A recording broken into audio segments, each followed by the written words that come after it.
Je veux voir le MRC déposer une candidature avec la lettre d'investiture. Je veux voir Maurice Kamto déposer sa candidature avec la lettre d'investiture du MRC. Et comme je sais que c'est faux,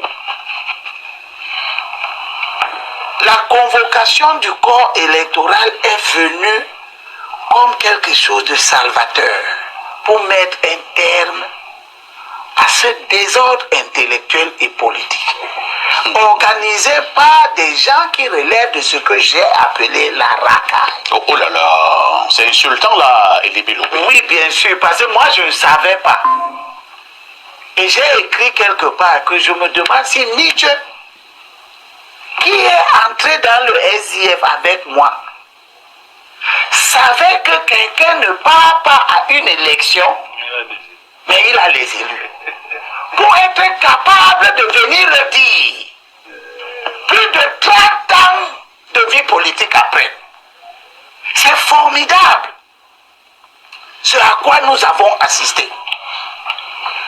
Que ce soit la ressource intellectuelle du pays, que le pays s'est évertué des années durant à constituer pour que les gens guident le pays et que ce soit ces gens-là qui soient capables d'un tel déni. Eh bien, la convocation du corps électoral est venue mettre un terme à ça pour nous permettre de dire ok, vous avez insulté les gens, vous avez traité les gens de tous les noms d'oiseaux, vous avez tout dit, vous vous êtes donné toutes les libertés. Comme vous avez dit que vous avez des élus, sans avoir participé à l'élection qui donne les élus. Vous avez des élus parce que vous avez recruté les élus de ceux qui sont allés aux élections. Et que vous avez quitté. Je veux voir le MRC déposer une candidature avec la lettre d'investiture. Je veux voir Maurice Kamto déposer sa candidature avec la lettre d'investiture du MRC au sens de l'article 121 du Code électoral.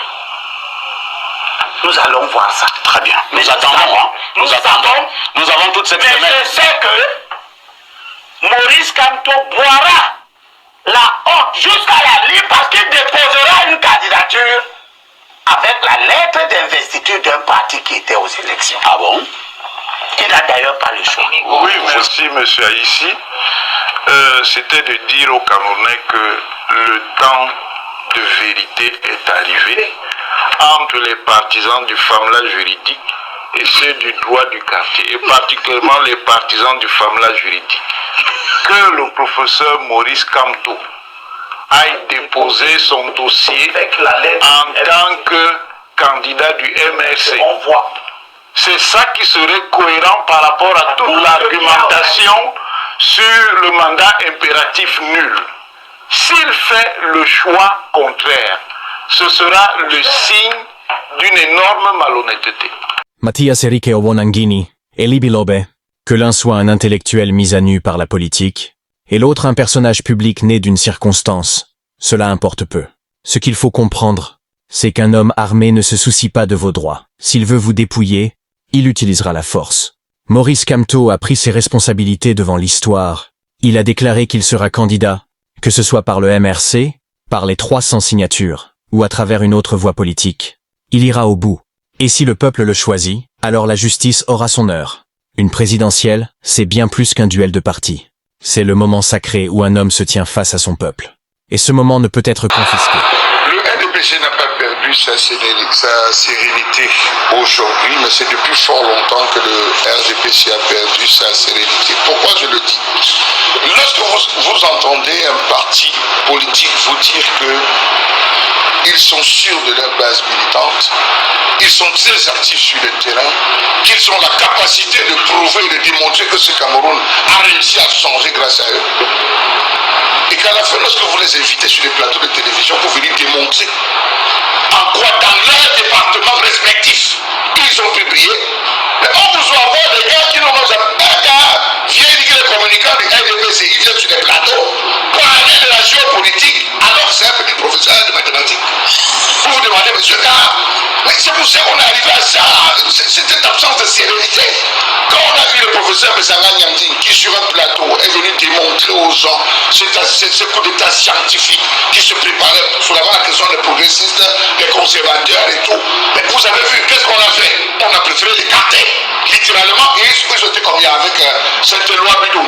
On les a mis littéralement à côté en disant on n'a pas besoin de gens de Congo. C'est une preuve de la perte de sérénité.